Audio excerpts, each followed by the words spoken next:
Hi, Scott Orlin with CINEMA-Magazin. Okay, all you Manifest fans, I am here with the star of the show, Josh Dallas. Now, while he may not be telling you some of the secrets, we may get some behind-the-scenes insights into the aspects of the show.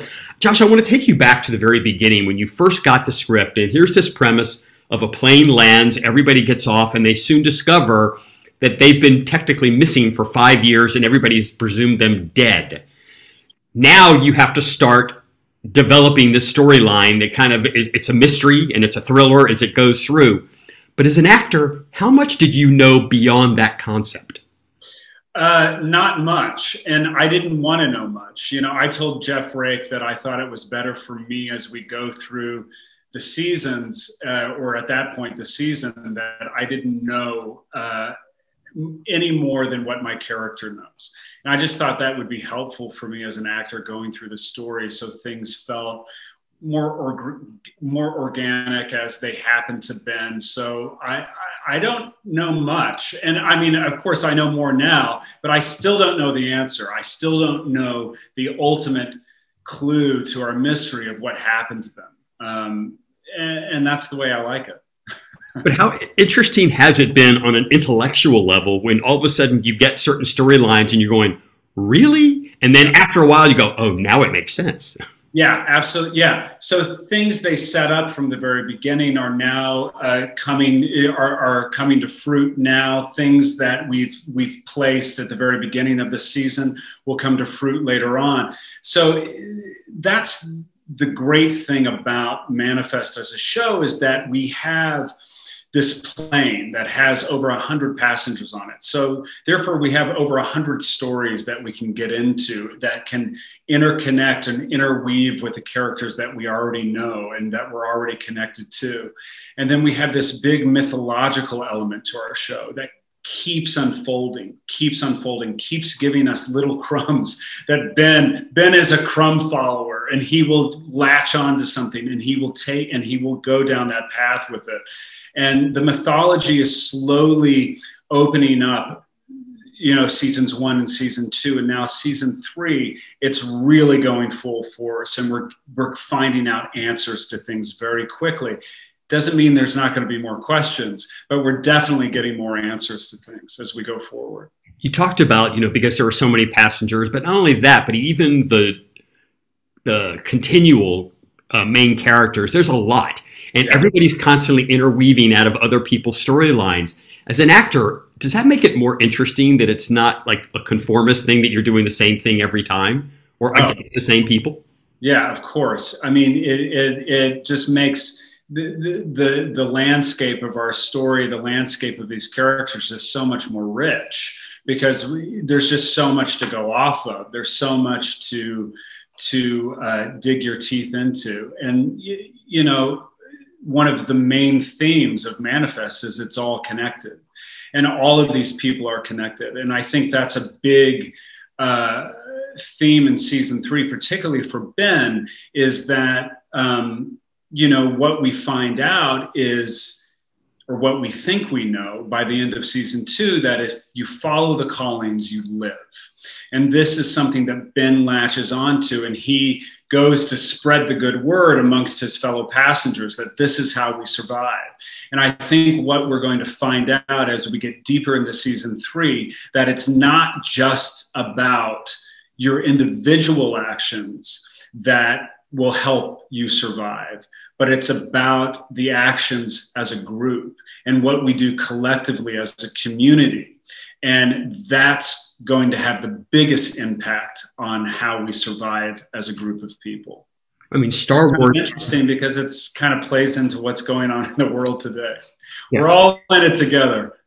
Star Wars had the Force, and Manifest has the calling. Yes. Obviously, people built a religious and a spiritual connection into the Force.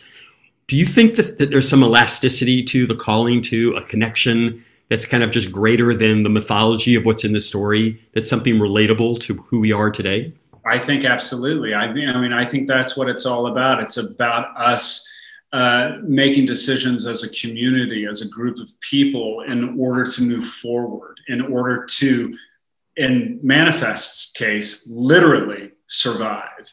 And this theme and that idea will be very important in season 3 and will play a lot, and will send Ben down this path that will push him into some pretty dark places by the end of season 3, which has been great fun to play and as an actor, but just a great path for the character of Ben to go down. But I think, you know, in that idea of, you know, it being a higher idea or a religious idea, I think, or a spiritual idea, I think definitely that plays out within our story. Of course, we have the believers, we have Adrian, who we may or may not see coming back in season 3, who, you know, we'll meet in our episode this week on Thursday. We'll meet a new passenger, Egan, who will become very important to our storytelling, and that idea of something more spiritual happening. I'm always fascinated with actors when they have to step into a new project and they are given an occupation and they are supposed to have the skill set of that occupation. Yeah. So, associate college professor, yeah. How good of a teacher would you be? I don't know. I would hope I would be a pretty good teacher. I mean, a math teacher, not so great. I mean, Ben is a math professor.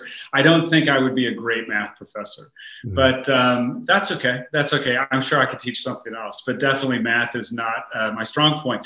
So, you know, I did a lot of long division to prepare for this character. Well, I guess it's beneficial that your children are really young and they're not in school. Otherwise, you would be a professor with them homeschooling. Exactly. I mean, they're on Zooms right now. They're on Zooms right now, but we're talking preschool and first grade. So that's stuff I can handle pretty well. I don't want to give too much away because I don't know where some of the viewers are in this. But at the end of episode 2, we discover that in Cuba, they found part of the plane. Season 3 starts with a continuation of that in Cuba. And I was wondering, obviously, I'm going to take a leap of faith and say you didn't actually go to Cuba to film. But have you ever been? And if it's not Cuba, where in the world would you like to go that you've never been to? Yeah, I have been to Cuba. I've been to Havana once before and I loved it. I loved the culture. I loved the people. Just had the best time there. So we did not go to Cuba in our show, although it looks very much like Cuba, but you know, they were 2 different locations in New Jersey and on Long Island. But it's amazing what we can do in Hollywood. We can make anything look like anything. There's so many places that I haven't been that I want to go. And one for sure I want to go to is New Zealand. I want to go to Fiji. I want to go to Norway. I want to go to Iceland. There's lots of places I haven't been. And one place that I definitely want to go that I'm afraid to go to because I'm afraid I'll never come back, which is why I haven't been, is Italy. Oh my God.